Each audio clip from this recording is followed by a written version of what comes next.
Hello viewers, welcome back to AVP learning channel. இன்னைக்கு நம்ம சேனல்ல என்ன இன்ஃபர்மேஷன் கொண்டு வந்திருக்கேன் அப்படின்னு பாத்தீங்கன்னா, சிஇசிசி நடத்தப்படக்கூடிய government free coaching class for TNPSC, SSC, RRB. So இந்த எக்ஸாமுக்கான ஃப்ரீ கோச்சிங் கிளாஸுக்கான அப்ளிகேஷன் வந்து வெளியிட்டிருந்தாங்க. ஸோ அந்த அப்ளிகேஷன் வந்து 31/5/2025 அன்னையோட வந்து முடிவடைந்தது. அட்மிஷனை பொறுத்த வரைக்கும் ஜூன் ஃபர்ஸ்ட் வீக்ல இருந்து ஸ்டார்ட் ஆகும் அப்படிங்கிற மாதிரி நமக்கு மென்ஷன் பண்ணியிருந்தாங்க. பட் எதிர்பாராத விதமா இப்போ வந்து ஜூன் செகண்ட் வீக் ஆயிடுச்சு. இப்போதான் வந்து நமக்கு சிசிசிக்கான அட்மிட் கார்டு வந்து ரிலீஸ் பண்ணிருக்காங்க. ஸோ லாஸ்ட் டைம் எப்படின்னு பாத்தீங்கன்னா, ஃபர்ஸ்ட் வந்து ரேங்க் லிஸ்ட் வெளியிட்டாங்க. ஸோ அந்த ரேங்க் லிஸ்ட் வெளிவிட்டு அடுத்த நாள் வந்து அட்மிட் கார்டு வந்து வெளியிட்டு இருந்தாங்க. பட் இப்போ வந்து அந்த ரேங்க் லிஸ்ட்ன்ற கான்செப்டை வந்து ஸ்கிப் பண்ணிருக்காங்க. டைரக்டாவே வந்து அட்மிட் கார்டை வந்து ரிலீஸ் பண்ணிட்டாங்க. ஸோ இப்போதைக்கு ஒரு குறிப்பிட்ட ரேங்க் வரைக்கும் உங்களுக்கு வந்து அட்மிட் கார்டு வந்து ரிலீஸ் பண்ணிருக்காங்க. ஸோ அந்த கேண்டிடேட்ஸ்க்கு மட்டும் எஸ்எம்எஸ் மூலமா வந்து அட்மிட் கார்டு ரிலீஸ் ஆயிடுச்சு அப்படிங்கறத வந்து தெரிவிச்சிருக்காங்க. சோ அதர் கேண்டிடேட்ஸ் வந்து வெயிட் பண்ணுங்க. சோ இந்த குறிப்பிட்ட ரேங்க் லிஸ்ட் இருக்கிறவங்க மட்டும் இப்போதைக்கு அட்மிஷனுக்கு போற மாதிரி இருக்கும். சோ இப்போ அட்மிட் கார்டை எப்படி டவுன்லோட் பண்றது அப்படிங்கறத நான் இந்த வீடியோல சொல்லியிருக்கேன். சோ வீடியோவை ஸ்கிப் பண்ணாம பாருங்க. அண்ட் அட்மிட் கார்டு வந்ததுக்கு அப்புறம் நம்ம என்ன பண்ணணும், டாக்குமெண்ட் வெரிஃபிகேஷன் எப்போ நடக்கும், எந்த பிளேஸ்ல நடக்கும், அண்ட் என்னென்ன டாக்குமெண்ட்லாம் நம்ம கொண்டு போகணும் அன்னைக்கு அப்படிங்கிற மொத்த டீட்டெயிலுமே நம்ம வந்து தெளிவா சொல்லியிருக்கோம். சோ வீடியோவை ஸ்கிப் பண்ணாதீங்க. நம்ம நிறைய விஷயத்த வந்து கூகுள்லயோ யூடியூப்லயோ தேடிட்டே தான் இருக்கோம். பட் நமக்கு கிடைக்கும் போது அதை ஒரு 10 நிமிஷம் நம்ம அதுக்காக டைம் ஸ்பெண்ட் பண்ணி நம்ம அதை பார்க்கறதுல வந்து தப்பு இருக்காது. சோ நீங்க அதனால நீங்க ஒரு 10 நிமிஷம் இதுக்காக ஸ்பெண்ட் பண்ணீங்க அப்படின்னா இதோடைய மொத்த தகவலுமே வந்து உங்களுக்கு தெரிய வரும். சோ நான் ரெக்வஸ்டா கேட்கறது ஒரே விஷயம் என்னன்னா, வீடியோ வந்து ஸ்கிப் பண்ணாம பாருங்க. அப்போதான் மொத்த தகவலுமே வந்து உங்களுக்கு தெரிய வரும். சரி வாங்க, எப்படி டவுன்லோட் பண்றது அப்படிங்கறத வீடியோக்குள்ள பார்க்கலாம்.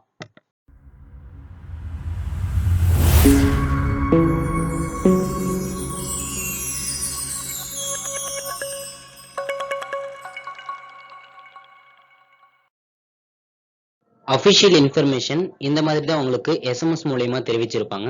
ஸோ இந்த எஸ்எம்எஸ்ல என்ன சொல்லியிருப்பாங்க அப்படின்னு பார்த்தீங்கன்னா, dear user, the provisional admission card for CECC Chennai is available is on CECC website. Download and bring it for provisional admission அப்படின்னு சொல்லியிருப்பாங்க. ஸோ நீங்க அட்மிஷனுக்கு வரும்போது கண்டிப்பா இந்த அட்மிட் கார்டை டவுன்லோட் பண்ணி பிரிண்ட் எடுத்துட்டு நீங்க வர மாதிரி இருக்கும். ஸோ ஒரு 4 பேஜஸ் வந்து கொடுத்துருப்பாங்க. இந்த 4 பேஜஸ்மே நீங்க வந்து பிரிண்ட் எடுத்துட்டு போற மாதிரி தான் இருக்கும். ஸோ இதுதான் உங்களுக்கு அஃபிஷியலா எஸ்எம்எஸ் மூலமா இன்ஃபர்மேஷன் கொடுத்துருப்பாங்க. அட்மிட் கார்டு வராதவங்க என்ன பண்றது அப்படிங்கிறது ஒன்றும் கிடையாது. ஸோ ஃபர்ஸ்ட் வந்து அவங்க ஒரு பர்டிகுலர் ரேங்க் வந்து ஃபர்ஸ்ட் அட்மிஷனுக்கு கூப்பிடுவாங்க. அதுக்கான அட்மிட் கார்டு தான் வந்து இப்போ வந்து வெளியிட்டு இருக்காங்க. அதாவது இப்போ வந்து ஃபர்ஸ்ட் ரேங்க்ல இருந்து ஒரு 500 ரேங்க்குள்ள இருக்கிறவங்க இந்த டேட்ல வந்து அட்மிஷன் வரலாம் அப்படிங்கிற மாதிரி வந்து கொடுத்துருப்பாங்க. அந்த மாதிரி கொடுத்தவங்களுக்கு இப்போ வந்து அட்மிட் கார்டு ரிலீஸ் பண்ணிருப்பாங்க. அடுத்தது அதுக்கு அடுத்த ரேங்க் லிஸ்ட்ல இருந்து ஒரு பர்டிகுலர் ரேங்க் வரைக்கும் உங்களுக்கு வந்து அட்மிஷன் நடக்கிற அப்போ உங்களுக்கு வந்து இந்த மாதிரி ஒரு எஸ்எம்எஸ்ல வந்து இன்ஃபர்மேஷன் வந்து தெரிவிப்பாங்க. ஸோ அதனால நீங்க எந்த ஒரு வரியும் பண்ணிக்க வேணாம். அட்மிட் கார்டு வரல அப்படிங்கன்னு நீங்க கவலைப்படாதீங்க. ஸோ இந்த ஃபர்ஸ்ட் அட்மிஷன் டேட்ல என்னைக்கு எத்தனை பேர் நடக்குறாங்களோ அதை முடிஞ்சதுக்கு அப்புறம் அடுத்தது உங்களுக்கான அட்மிஷன் டீடைல்ஸ் வந்து அவங்க வந்து ஷேர் பண்ணுவாங்க. ஸோ நீங்க அது வரைக்கும் நீங்க வந்து நம்ம சேனலை வந்து பார்த்துட்டு இருங்க. நான் எந்த ஒரு அப்டேட் வந்தாலும் உங்களுக்கு அப்டேட் பண்ணிக்கிட்டே இருக்கேன். ஸோ எதை நினைச்சு நீங்க வந்து கவலைப்படாதீங்க. அடுத்தது இந்த அட்மிட் கார்டை நம்ம எப்படி டவுன்லோட் பண்றது அப்படிங்கிறத நம்ம பார்க்கலாம். ஃபர்ஸ்ட் கூகுள் சர்ச் ஓபன் பண்ணிக்கோங்க. ஓபன் பண்ணிட்டு அங்க இருக்கிற சர்ச் பார்ல சிஇசிசி அப்படின்னு சொல்லி டைப் பண்ணி என்டர் பண்ணீங்க அப்படின்னா உங்களுக்கு வந்து ஃபர்ஸ்ட் லிங்கே வந்து ஷோ ஆகும். ஸோ இந்த லிங்கை ஜஸ்ட் கிளிக் பண்ணா போதும், உங்களுக்கு டைரக்ட் ஹோம் பேஜ் வந்து ஓப்பன் ஆகிடும். ஸோ இதுக்கான லிங்கை நான் டிஸ்கிரிப்ஷன்ல கொடுத்துருக்கேன். நீங்க அதை யூஸ் பண்ணி கூட நீங்க ஓப்பன் பண்ணிக்கலாம். ஸோ நீங்க உள்ள வந்ததும் அப்படின்னு பாத்தீங்கன்னா provisional admission card download link அப்படின்னு கொடுத்துருப்பாங்க. இந்த லிங்கை ஜஸ்ட் கிளிக் பண்ணிக்கோங்க. கிளிக் பண்ணீங்க அப்படின்னா உங்களுக்கு வந்து இந்த பேஜ் ஓபன் ஆகும். காம்படிட்டிவ் எக்ஸாமினேஷன்ஸ் கோச்சிங் சென்டர்னு போட்டு உங்களுடைய லாகின் டு யுவர் அக்கௌண்ட் அப்படிங்கிற பேஜ் வந்து இருக்கும். ஸோ நீங்க ஆல்ரெடி கொடுத்துருக்க உங்களுடைய மொபைல் நம்பர் அண்ட் நீங்க கிரியேட் பண்ண பாஸ்வேர்டை நீங்க இங்க வந்து என்டர் பண்ணி ஜஸ்ட் இங்க இருக்கிற லாகின் அப்படிங்கிற பட்டனை கிளிக் பண்ணீங்கன்னா உங்களுக்கு வந்து உங்களுடைய ப்ரொஃபைல் வந்து ஓப்பன் ஆகிடும். ஸோ இங்க உங்களுடைய register number, name, date of birth, gender இதெல்லாம் கொடுத்துருப்பாங்க. ஸோ இப்போதைக்கு ஓவரால் ரேங்க் நீங்க எந்த ரேங்க் எடுத்திருக்கீங்களோ அதை வந்து இங்க கொடுத்துருப்பாங்க. ஸோ இது அடுத்தது பாத்தீங்கன்னா அட்மிஷன் டீடைல்ஸ் வந்து செலக்டட் ப்ரொவிஷனல் அட்மிஷன் கார்டு அப்படின்னு கொடுத்து வியூ அப்படிங்கிற ஒரு ஆப்ஷன் கொடுத்துருப்பாங்க. இந்த வியூ அப்படிங்கிற ஆப்ஷனை வந்து கிளிக் பண்ணிக்கோங்க. ஓபன் பண்ணதும் உங்களுக்கு இந்த பேஜ் வந்து ஓபன் ஆகும். ஸோ இதுதான் உங்களுடைய அட்மிட் கார்டு. இதை நீங்க பிரிண்ட் எடுத்து கொண்டு போற மாதிரி இருக்கும். ஸோ நம்ம என்னென்ன கொண்டு போகணும், என்னென்ன செக் பண்ணணும் அப்படிங்கிறத நம்ம இதுல ஒன் பை ஒன்னா நம்ம பார்க்கலாம். ஸோ இதை ரிலீஸ் பண்ண டேட் பார்த்தீங்கன்னா 11/6/2025. இது முழுக்க முழுக்க ப்ரொவிஷனல் அட்மிஷன் லெட்டர் மட்டும்தான். நீங்க வெரிஃபிகேஷன் முடிஞ்சதுக்கு அப்புறம் தான் உங்களுக்கு வந்து அட்மிஷன் கன்ஃபார்ம் ஆகும். ஓகேங்களா? ஸோ உங்களுடைய போட்டோ எல்லாம் வந்து கிளியரா இருக்கான்னு செக் பண்ணிக்கோங்க. அண்ட் செக் பண்ணிட்டு உங்களுடைய டீடைல்ஸையும் ஒரு முறை நீங்க வெரிஃபை பண்ணிக்கோங்க. அண்ட் டேட் ஆஃப் அட்மிஷன் பாத்தீங்கன்னா 16/6/2025 திங்கட்கிழமை வந்து நடக்கும் உங்களுக்கு. ஸோ ஒவ்வொரு கேண்டிடேட்டுக்கும் ஒவ்வொரு டேட் வந்து இது கொடுப்பாங்க. அண்ட் டைமுமே வந்து மென்ஷன் பண்ணிடுவாங்க. ஸோ நாம எந்த கோச்சிங் சென்டர்ல கோச்சிங் எடுக்க விருப்பப்பட்டோமோ அந்த கோச்சிங் சென்டர் வந்து இங்க வந்து கொடுத்துருப்பாங்க. ஸோ பிரசிடென்சி காலேஜ் கேம்பஸ் வந்து நம்ம கொடுத்துருக்கோம். ஓகேங்களா? ஸோ அடுத்தது என்னென்ன நம்ம கொண்டு போனோம், என்னென்ன டீடைல்ஸ் அப்படின்னு ஒவ்வொன்றா பார்க்கலாம்.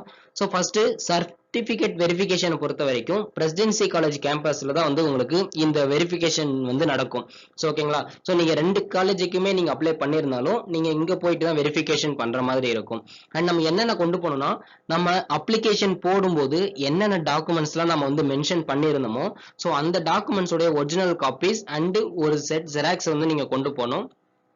அந்த ஜெராக்ஸ்ல உங்களுடைய செல்ஃப் அட்டஸ்டட் சிக்னேச்சர் வந்து நீங்க போட்டு கொண்டு போற மாதிரி இருக்கும்.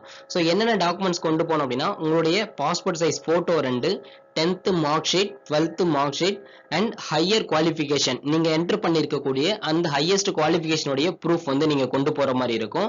And community certificate, Aadhaar certificate, so இது எல்லாமே நீங்க வந்து ஒரிஜினல் கொண்டு போங்க. அடுத்தது widow certificate and X serviceman and differently abled candidates, so இந்த கேட்டகரியில் யாராவது இருந்தீங்க அப்படின்னா அதுக்கான ப்ரூஃபுமே நீங்க வந்து கொண்டு போற மாதிரி இருக்கும். ஸோ ஓகேங்களா? இது எல்லா டாக்குமெண்ட்ஸும் வந்து கொண்டு போயிடுங்க. ஹையஸ்ட் எஜுகேஷனை பொறுத்த வரைக்கும் நீங்க வந்து உங்ககிட்ட இருக்கிற ப்ரூஃபை வந்து நீங்க வந்து கொண்டு போங்க. ஓகேங்களா? அடுத்தது நோட்ஸ் என்ன கொடுத்துருக்காங்க அப்படின்னா, இந்த அட்மிஷன் வெரிஃபிகேஷன் வந்து ஃபுல் அண்ட் ஃபுல் முடிஞ்சதுக்கு அப்புறம் இதுக்கான கோச்சிங் கிளாஸ் வந்து ஸ்டார்ட் ஆகும் அப்படின்னு சொல்லிட்டாங்க. ஸோ அடுத்தது 2 சென்டருக்கு நீங்க அப்ளை பண்ணியிருந்தாலும் நீங்க வந்து பிரசிடென்சி காலேஜில் தான் நீங்க வெரிஃபிகேஷன் வந்து பண்ணணும் அப்படின்னு கொடுத்துருக்காங்க. அண்ட் ஹாஸ்டல் ஃபெசிலிட்டிஸ் இல்லை அப்படிங்கிறத மென்ஷன் பண்ணியிருக்காங்க. ஓகேங்களா? நான் முதல்வனை பொறுத்த வரைக்கும் அது கொடுத்துருந்தாங்க. பட் இங்க வந்து நமக்கு அந்த ஆப்ஷன் கிடையாது. அடுத்தது என்ன கொடுத்துருக்காங்க அப்படின்னா, உங்களுக்கான ஒரு ப்ரொவிஷனல் அட்மிஷன் கார்டு அப்படின்னு கொடுத்து உங்களுடைய டீடைல்ஸ் வந்து இங்க வந்து ஷோ பண்ணியிருப்பாங்க. ஸோ நீங்க என்ன கோச்சிங்க்கு ப்ரிஃபர் கொடுத்துருந்தீங்களோ அது வந்து இங்க ஷோ ஆகும். ஸோ டிஎன்பிசி கொடுத்துருந்தீங்கன்னா டிஎன்பிசி அண்ட் எஸ்எஸ்சி கொடுத்தீங்கன்னா எஸ்எஸ்சி, இது எல்லாத்தையும் பார்த்துட்டு உங்களுடைய பேரண்ட் கிட்ட நீங்க வந்து சைன் வாங்கணும். வித் டேட்டோட வாங்கிக்கோங்க. ஓகேங்களா? ஸோ நீங்க வந்து பேரண்ட்டை கூப்பிட்டு வரணும் அப்படிங்கிறது அவசியம் இல்லை. நீங்க தனியா கூட போய் அட்மிஷனை போட்டுக்கலாம். நீங்க வரும்போது இந்த பேரண்ட் சிக்னேச்சரை வாங்கிக்கோங்க. பக்கத்துல உங்களுடைய சிக்னேச்சர் வித் டேட்டோட நீங்க வந்து போட்டுக்கணும். ஸோ அடுத்தது என்ன கொடுத்துருக்காங்கன்னா, இது வந்து உங்களுக்கு நீங்க வெரிஃபிகேஷன் முடிஞ்சதுக்கு அப்புறம் அங்க இருக்கக்கூடிய ஸ்டாஃப் வந்து உங்களுக்கு சைன் போட்டு உங்களுக்கு இந்த பேப்பரை வந்து கையில கொடுத்து அனுப்பிச்சிருவாங்க. ஸோ நீங்க இதை வெரிஃபிகேஷன் முடிஞ்சதுக்கு அப்புறம் நீங்க கொண்டு போயிடலாம். அண்ட் அட்மிஷன் ரிட்டர்ன் வரும்போது இந்த பேப்பரை கொண்டு வந்தா மட்டும்தான் உங்களுக்கான அட்மிஷன் வந்து அங்க கன்ஃபார்ம் ஆகும். ஓகேங்களா? ஸோ நீங்க இதை பத்திரமா வச்சு நீங்க கொண்டு வர மாதிரி இருக்கும். அடுத்தது ஃபைனலா டிக்ளரேஷன் வந்து கொடுத்துருக்காங்க. ஸோ டிக்ளரேஷன் என்ன கொடுத்துருக்காங்க அப்படின்னா, நீங்க வந்து இதுல வந்து ஒரு 12 பாயிண்ட்ஸ் வந்து கொடுத்துருக்காங்க. இது ஃபுல்லா படிச்சு பாருங்க. அண்ட் உங்களுடைய பேரண்ட்டுக்குமே வந்து இதை நீங்க வந்து படிச்சு சொல்லணும். ஸோ ஒவ்வொரு இன்ஸ்ட்ரக்ஷனுமே நீங்க வந்து கேர்ஃபுல்லா படிங்க. என்னென்ன கொடுத்துருக்காங்க அப்படிங்கிறத மொத்தமும் படிச்சு பார்த்துட்டு லாஸ்ட்ல நீங்க வந்து சைன் போட்டு நீங்க வந்து சப்மிட் பண்ற மாதிரி இருக்கும். ஸோ இந்த 3 பேஜஸ்மே நீங்க பிரிண்ட் எடுத்து கொண்டு போற மாதிரி தான் இருக்கும். என்னென்ன சொல்லியிருக்காங்க அப்படின்னு பாத்தீங்கன்னா, கேம்பஸ் ஸ்கூல்ல வந்து நீங்க வந்து ப்ராப்பரா ட்ரெஸ் கோட் வந்து போட்டிருக்கணும். அண்ட் ரெகுலரா வந்து நீங்க கிளாஸ் அட்டன் பண்றது அண்ட் அவங்களுடைய ரூல்ஸ் அண்ட் ரெகுலேஷன்ஸ், இன்ஸ்ட்ரக்ஷன்ஸ் இது எல்லாமே ஃபாலோ பண்ணணும் அப்படிங்கிற சொல்லியிருக்காங்க. நீங்க எக்காரணத்தை கொண்டு வந்து கிளாஸ் வந்து லீவ் போடக்கூடாது, அட்டெண்டன்ஸ் வந்து ரெகுலரா இருக்கணும் அப்படிங்கிறத சொல்லியிருக்காங்க. அண்ட் உங்க கேம்பஸுக்குள்ள வந்து இந்த ஸ்மோக்கிங், ஆல்கஹால், ட்ரக் யூசேஜ் இந்த மாதிரி எதுவுமே வந்து நீங்க பண்ணக்கூடாது. ஸோ அதை பத்தியான டீட்டெயில்ஸ் வந்து கொடுத்துருக்காங்க. அடுத்தது என்ன அப்படின்னா, இந்த கோச்சிங் கிளாஸ்ல டெஸ்ட் அண்ட் ரிவிஷன்ஸ் இது எல்லாமே நடக்கும். ஸோ நீங்க எல்லாமே தவறாம வந்து கலந்து கொள்ளணும். ஓகேங்களா? அடுத்தது அவங்க கிட்ட எந்த ஒரு பர்மிஷனும் வாங்காம இன்ஃபார்ம் பண்ணாம கண்டினியூஸா ஒரு 5 days வந்து நீங்க லீவ் போட்டிருந்தீங்க அப்படின்னா அவங்க வந்து உங்ககிட்ட எந்த ஒரு இன்ஃபர்மேஷனும் சொல்லாமலே உங்களை வந்து அந்த அட்மிஷன் அந்த கிளாஸஸ்ல இருந்து ரிமூவ் பண்றதுக்கு சான்ஸ் இருக்கு அப்படிங்கிற மாதிரி சொல்லியிருக்காங்க. ரிமூவ் பண்ணுவாங்க. ஓகேங்களா? ஸோ அது எல்லாமே தான் கொடுத்துருக்காங்க. ஃபைனலா என்ன சொல்லியிருக்காங்க அப்படின்னா, நீங்க இந்த எக்ஸாம் சக்சஸ்ஃபுல்லா இந்த கோச்சிங்க முடிச்சிட்டதுக்கான காரணம் வந்து அப்படின்னு பார்த்தீங்கன்னா, சிசிசி அப்படின்னு வந்து நம்ம குடுத்துற மாரி இருக்கும். ஸோ அது வந்து நம்ம இது எல்லாத்தையும் நம்ம படிச்சு பார்த்துட்டு, உங்களுடைய பேரண்ட்ஸ்க்கு இது வந்து சொல்லிடுங்க. சொல்லிட்டு ஃபைனலா நீங்க வந்து சைன் வாங்கிக்கோங்க. உங்களுடைய பேரண்ட்ஸ் சிக்னேச்சர் வித் டேட்டு, நீங்களும் வந்து சைடுல உங்களுடைய சைனு, டேட்டோட வந்து சைன் பண்ணிக்கணும். ஓகேங்களா? ஸோ இதுதான் வந்து அட்மிட் கார்டுல குடுத்திருக்க டீடைல்ஸ். ஸோ இத வந்து ஒன்ஸ் நீங்க திரும்ப திரும்ப கூட நீங்க படிச்சுக்கலாம். படிச்சு பார்த்துட்டு இவங்க கேட்டிருக்கிற எல்லா டாக்குமெண்ட்ஸும் வந்து நீங்க கொண்டு போங்க. ஓகேங்களா? இந்த வீடியோல அட்மிட் கார்டு எப்படி டவுன்லோட் பண்றது அப்படிங்கிறத நம்ம தெளிவா பார்த்துட்டு இருக்கிறோம். ஸோ நீங்க இதை டவுன்லோட் பண்ணி வச்சுக்கோங்க. அடுத்தது இதுல வேற ஏதாவது உங்களுக்கு சந்தேகம் இருந்தா நீங்க கமெண்ட் பாக்ஸ்ல கமெண்ட் பண்ணுங்க. உங்களுக்கான பதில நான் வந்து கமெண்ட் பாக்ஸ்ல எவ்வளவு சீக்கிரம் முடியுமோ அவ்வளவு சீக்கிரம் வந்து நான் உங்களுக்கு சொல்றேன். ஓகே, தேங்க்யூ ஃபார் வாட்சிங்.